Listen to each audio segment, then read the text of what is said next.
voice line skin ដែលល្បីជាងគេនៅលើ TikTok ផាត់2កាលពីវីដេអូមុនខ្ញុំបានផុសជាមួយនឹង voice line ចំនួន4ដែលល្បីនៅលើ TikTok ហើយក៏មានគ្នាយើងបាន comment ពាក់ព័ន្ធជាមួយនឹង voice line ផ្សេងៗទៀតដែលល្បីនៅលើ TikTok ឲ្យខ្ញុំបានដឹងអីចឹងណាអញ្ចឹងខ្ញុំសម្រេចចិត្តថានឹងធ្វើវីដេអូនេះ part 2អញ្ចឹងទី1គឺជា voice line របស់ Skin Kagura Beyond the Cloud គឺជា voice មួយនេះ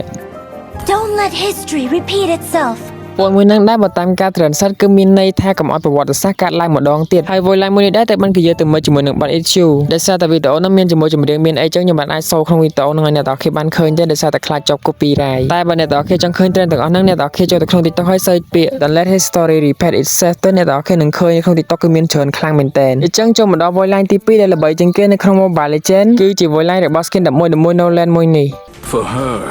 I would sail across the cosmic sea to the end of time.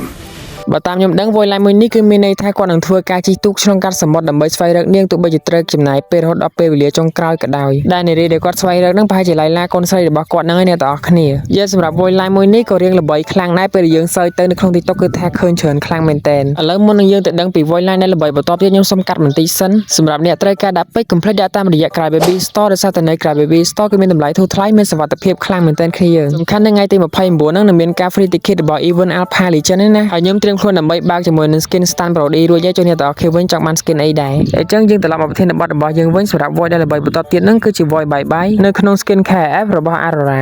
Bye bye.